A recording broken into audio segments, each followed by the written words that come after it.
नमस्कार, मैं Vivek Sharma, assistant professor sociology, आप सभी का समाजशास्त्र की कक्षा में सेकेंड ईयर की कक्षा में स्वागत करता हूं। आज हम भारतीय समाज एवं संस्कृति की विशेषताओं का अध्ययन करेंगे। भारतीय समाज एवं संस्कृति मानव समाज की एक अमूल्य निधि है।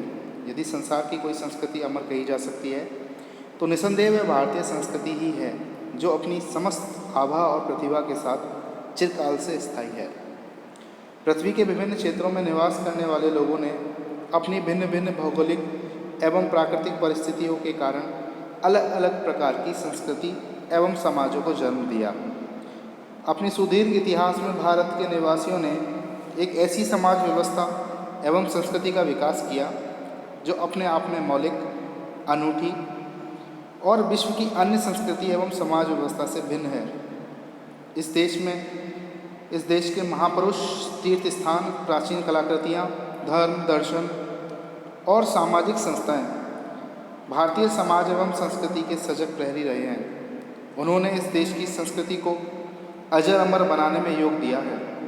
हम यहाँ भारतीय समाज की एवं संस्कृति की उन विशेषताओं पर विचार करेंगे जिनके कारण हजारों साल बीत जाने पर भी वह अभी तक जीवित है।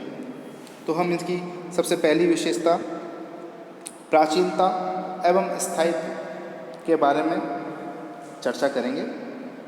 भारत की संस्कृति एवं समाज व्यवस्था विश्व की प्राचीनतम संस्कृति एवं समाज व्यवस्थाओं में से एक है। मिस्र, सीरिया, बेबीलोनिया, यूनान, रोम और भारत की संस्कृतियाँ विश्व की प्राचीनतम संस्कृतियों में से है।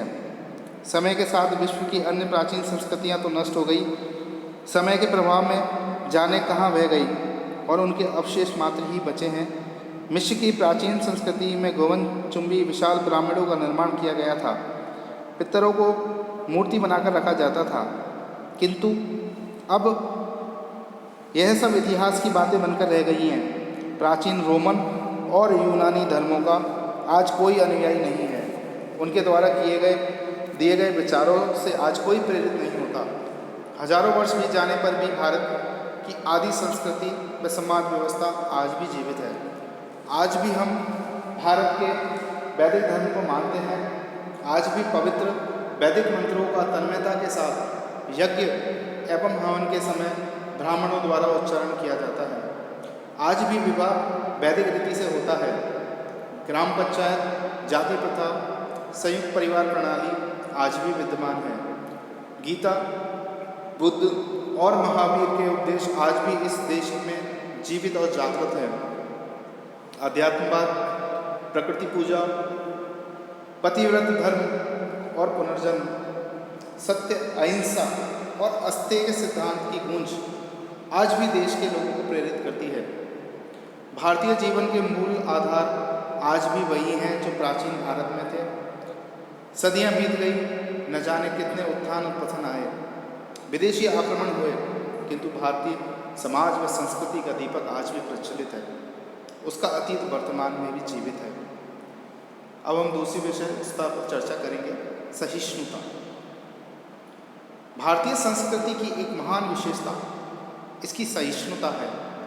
भारत में सभी धर्मों, जातियों, प्रजातियों एवं संप्रदायों के प्रति उदारता, सहिष्णुता एवं प्रेम भाव पाया जाता है। किसी के प्रति कठोरता या द्वेष भाव नहीं है। हमारे यहाँ समय समय पर अनेक विदेशी संस्कृतियों का आगमन हुआ और सभी को फलने फूलने का अवसर उपलब्ध रहा। किसी भी संस्कृति का दमन नहीं किया गया और न ही किसी समूह पर संस्कृति थोपी गई। अल्पसंख्यक और बहुसंख्यक दोनों की संस्कृतियाँ समान रूप से विद्यमान हैं। हिंदू, मुसलमान, सिख, बौद्ध, जैन, ईसाई सभी अपनी अपनी विशेषताएं बनाए हुए हैं। असहिष्णु होकर कभी भी विदेशियों एवं अन्य संस्कृतियों के लोगों पर बर्बर अत्याचार हमारी संस्कृति या समाज में नहीं किए गए। इसकी अगली विशेषता है समन्वय। भारतीय संस्कृति की उदार एवं सहिष्णु प्रकृति के कारण ही इसमें विभिन्न संस्कृतियों का समन्वय हो पाया है। भारतीय संस्कृति वह समुद्र है जिसमें विभिन्न संस्कृति रूपी सरिताएं अपना पृथक अस्तित्व समाप्त कर विलीन हो गई हैं। भारतीय संस्कृति में जनजातीय, हिंदू, मुस्लिम, शक, हूण, सीथियन, ईसाई आदि सभी संस्कृतियों के प्रभाव से भारतीय संस्कृति नष्ट नहीं हुई, वरन उसमें समन्वय एवं एकता स्थापित की है। मुसलमानों के संपर्क से अल्लोक निषद बनी तथा दीन इलाही धर्म परंपरा, मुसलमानों का सूफी संप्रदाय, भारत के आध्यात्मवाद, योग साधना और रहस्यवाद का मुस्लिम संस्करण है। मुस्लिम पीरों के मकबरे बनाकर उनकी पूजा करना भारतीय संस्कृति की ही देन है। संगीत विरोधी इस्लाम में पीर पैगंबरों की भक्ति भारतीय कीर्तन का ही रूपांतरण है। राम और रहीम, कृष्ण और करीम की एकता स्थापित कर महापुरुषों द्वारा हिंदू और इस्लाम धर्म में समन्वय करने का प्रयत्न किया गया है। इसी प्रकार से बौद्ध धर्म हिंदू धर्म का ही अंग बन गया। बुद्ध को राम और कृष्ण की भांति ही अवतार माना जाता है। बोधि वृक्ष हिंदुओं का भी पवित्र वृक्ष है और बौद्ध चैत्य हिंदू मंदिरों में परिवर्तित हो गए।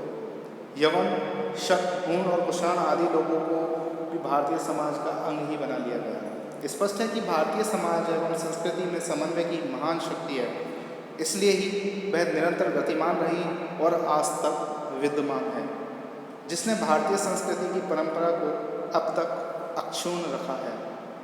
इसकी अगली विशेषता है आध्यात्मवाद।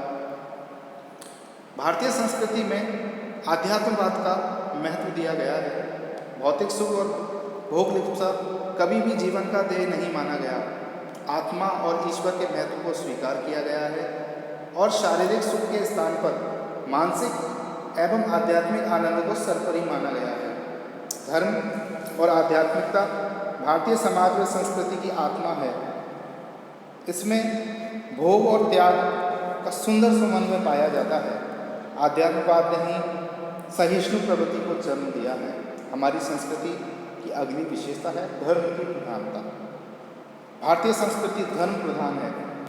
धर्म के द्वारा मानव जीवन के प्रत्येक व्यवहार को नियंत्रित करने का प्रयास किया गया है। भारतीय समाज एवं संस्कृति के विभिन्न अंगों पर धर्म की स्पष्ट छाप देखी जा सकती है।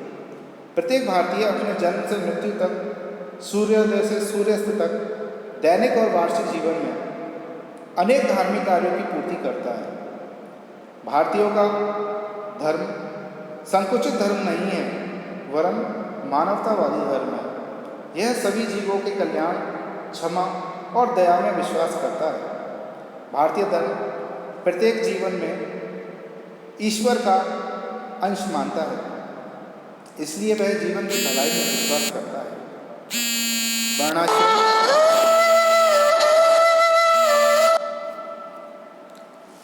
वर्णाश्रम भारतीय संस्कृति की एक विशेषता है। वर्ण एवं आश्रम की व्यवस्था।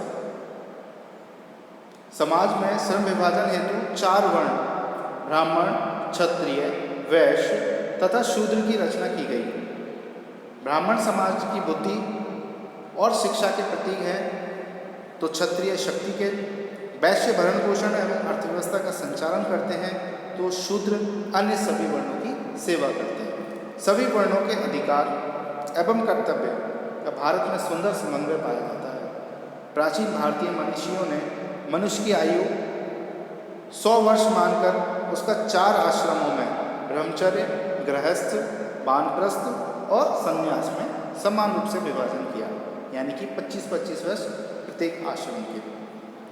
जहाँ वर्ण व्यक्ति को प्रकट करते हैं, वहीं आश्रम उसके मानसिक और आध्यात्मिक विकास को।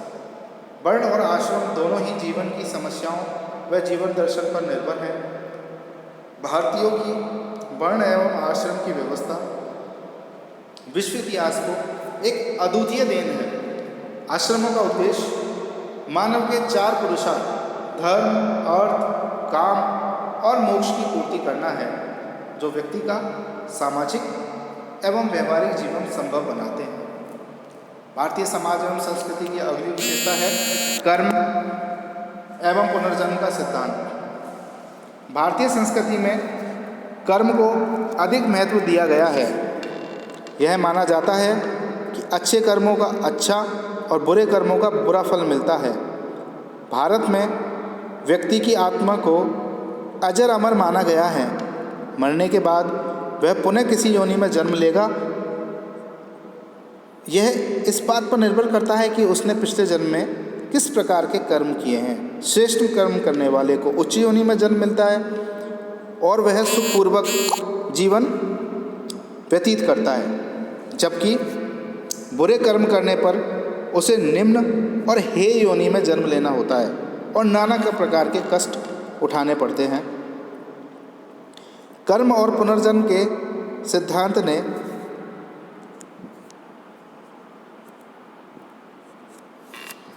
कर्म और पुनर्जन्म के सिद्धांतों ने भारतीयों को सदैव अच्छे कर्म करने की प्रेरणा दी है। भारतीयों की धारणा है कि सत्कर्म करने से इहलोक और परलोक दोनों सुधरते हैं। सर्वांगीणता भारतीय संस्कृति की एक विशेषता यह है कि इसका संबंध किसी जाति, वर्ग, धर्म या व्यक्ति विशेष से नहीं है, वरन समाज के सभी पक्षों से है और इसके निर्माण में राजा, किसान व मजदूर, शूद्र व ब्राह्मण, शिक्षित व अशिक्षित, देशी और विदेशी सभी लोगों तथा विभिन्न धर्मों एवं महापुरुषों का सभी का योगदान रहा है। इसलिए ही इसमें सर्वोदय एवं सभी के कल्याण की बात कही गई है। भारतीय संस्कृति में कहा जाता है सर्वे भवन्तु सुखिनः, अर्थात सभी सुखी हो। अगली विशेषता है अनुकूलनशीलता। भारतीय संस्कृति को अमर बनाने में इसकी अनुशीलन प्रकृति का महान योगदान है। इसमें समय के साथ परिवर्तन होने की अद्भुत क्षमता है। भारतीय परिवार, जाति, धर्म एवं संस्थाएं समय के साथ अपने को अनुकूलन बनाती रहती हैं। यही कारण है कि उनका विघटन और पतन होने की अपेक्षा रूप परिवर्तित होता है और वह नष्ट होने से बच गई है। पुरुषार्थ सिद्धांत के द्वारा व्यक्ति के जीवन के 4 प्रमुख लक्ष्यों को स्पष्ट किया गया है। ये 4 लक्ष्य हैं धर्म, अर्थ, काम और मोक्ष। इन्हें ही 4 पुरुषार्थ माना गया है।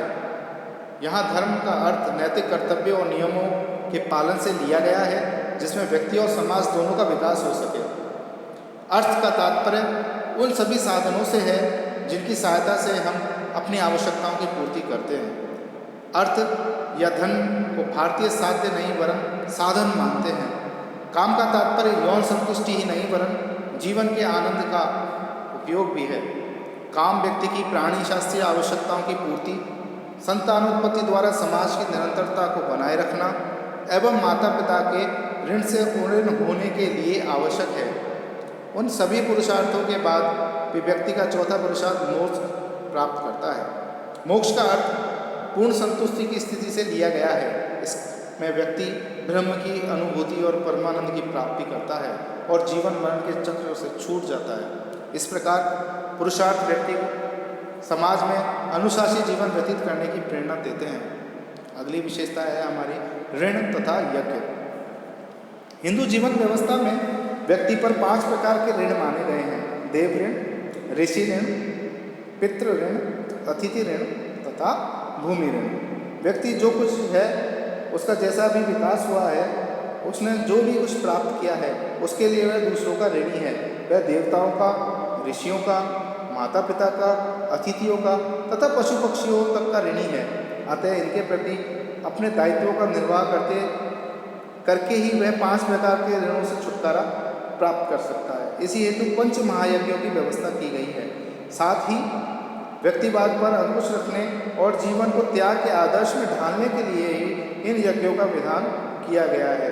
ये यज्ञ व्यक्ति को सभी प्राणियों के प्रति अपने दायित्व को निभाने की शिक्षा देते हैं। यज्ञ का तात्पर्य दायित्वों के निर्वाह एवं कर्तव्यों की पूर्ति से यहाँ पर लिया गया है।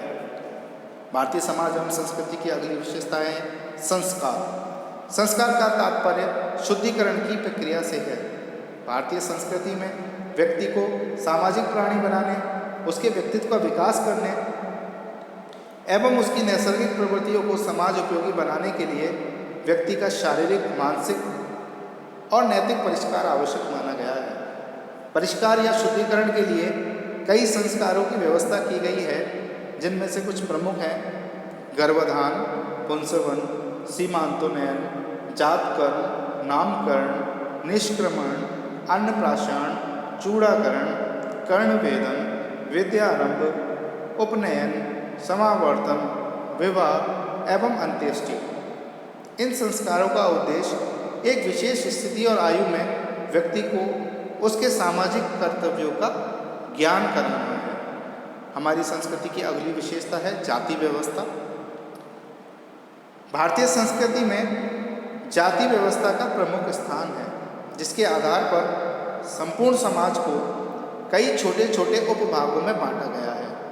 जाति की सदस्यता जन्म से प्राप्त होती है। प्रत्येक जाति की समाज में एक विशिष्ट स्थिति होती है। जाति के खान पान एवं सामाजिक सहवास के नियम हैं। जाति एक अंतर्विवाही समूह है और प्रत्येक जाति का एक परंपरागत व्यवसाय भी पाया जाता है। जाति पंचायतें जाति संबंधी नियमों का पालन करवाती हैं और उल्लंघन करने वालों को दंड देती हैं। अति प्राचीन काल में ब्राह्मण, क्षत्रिय, वैश्य और शूद्र ये 4 वर्ण थे, जो कालांतर में चलकर जाति के रूप में विकसित हो गए। जाति व्यवस्था भारतीयों के जीवन को विभिन्न रूप से प्रभावित करती है। भारतीय समाज और संस्कृति की जो अगली विशेषता है वह है संयुक्त परिवार। संयुक्त परिवार व्यवस्था का प्रचलन भारत में आदिकाल से ही रहा है। इसमें 3, 4 या उससे अधिक पीढ़ियों के सदस्य एक साथ निवास करते हैं। उनकी संपत्ति सामूहिक होती है। वे सामान्य पूजा में भाग लेते हैं तथा सभी सदस्य परिवार के एक मुखिया के अधीन होते हैं। भारत की कृषि अर्थव्यवस्था ने ही इस प्रणाली को जन्म दिया है। और जो भारतीय संस्कृति की अगली विशेषता है वो है विविधता में एकता। भारतीय संस्कृति की एक अनुपम विशेषता है विविधता में एकता। यहाँ भाषा, धर्म, जाति, भौगोलिक पर्यावरण, जनसंख्या, प्रजाति, जनजाति आदि के आधार पर अनेक विभिन्नताएं व्याप्त हैं, फिर भी उनमें एकता के दर्शन होते हैं। भारत में विविधता की एकता, ये आने वाले वीडियो में हम बहुत विस्तार से हम पढ़ेंगे कि किस प्रकार भारत में बहुत सारी विविधताएं हैं और इतनी सारी विविधताओं के बावजूद भी हमारे देश में कैसे एकता बनी हुई है, कैसे भारतीय समाज और संस्कृति एकता के सूत्र में बंधी हुई है। ये अनूठी व्यवस्था जो है, इसके बारे में हम विस्तार से आने वाले वीडियो में पढ़ेंगे। तो आज हमने भारतीय संस्कृति व समाज व संस्कृति की विशेषताएं पढ़ी और मैं उम्मीद करता हूं कि आपको इससे संबंधित जानकारी देने का जो प्रयास किया है वो आपको प्राप्त हुई होगी। अगर आपको कोई भी भारतीय समाज एवं संस्कृति के इस विषय से संबंधित कोई समस्या है तो आप मुझे कमेंट बॉक्स में कमेंट कर सकते हैं। धन्यवाद।